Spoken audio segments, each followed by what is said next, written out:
back in 2007 when the project partners thought about organizing themselves in order to write something about how to do projects in partnership. So since 2007, through meetings, consultations and very hard work, we have a result, which is this toolkit, Partners for Peace. About 70 pages of tools, tips, theory and practice on how to make peace projects in partners. So the toolkit entitled Partners for Peace that Andra was talking about a few moments ago has as an outline the introduction, key concepts about conflict and conflict transformation, initiating, planning, implementation, monitoring and follow-up. Besides all these main chapters, we have conclusion, annexes, and of course the glossary of terms that goes all throughout the toolkit. Of course, we will have the references and the resources attached to it. Yeah, the aspect that I really learned about international planning, international projects is planning. Maybe because I'm a Dutchie, but I think planning is very important for any project to be successful. But at the same time, it's when working in an international partnership, it becomes so much more difficult, and that's sometimes frustrating.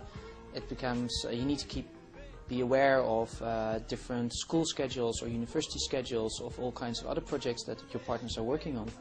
So it's very difficult sometimes and frustrating, but at the same time it's important to realize that you can't push your own agenda, that you have to respect other people's schedules, and that you have to communicate about these things. Planning is vital for any project to work, but you need to plan it well and be flexible at the same time. Ultimately, it will lead to wonderful success, and afterwards, when you see the product of your international project or international exchange, as a team you'll feel really proud and you're happy, and you'll be a strong team ready for future challenges.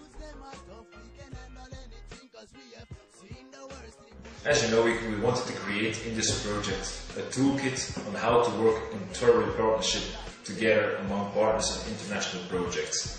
What was frustrating is, although every partner really wanted to work in partnership, it was the very essence of this project, we still saw it was a constant challenge to actually achieve it, to actually in every step of the way try to divide the tasks, try to have equal responsibilities all along the way. We saw it was a constant challenge to actually achieve it. Because why? Every organization has its own dynamic, its own resources, its own busy periods, even its own holidays and vacations. But in the end, although it was a challenge, every challenge was also something very positive. It brought us together and it built up trust and confidence in the long term.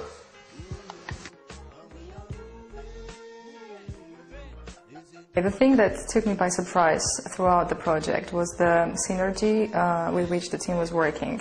It was quite surprising to observe a group of 4 completely different organizations representing different countries and being from different cultures, working together synergistically on one project. And it is to be outlined that some basic high-tech practicalities such as collective X or simple Skype conference calls made it really easy to keep in touch with the other partners and made you feel involved in the project. So I'd have to say that the thing that took me by surprise throughout the project was the team spirit and the synergy with which the team worked, with more experienced ones compensating for the lacks of those which were less experienced, or those having certain strengths in one thing, trying to exploit them to the full.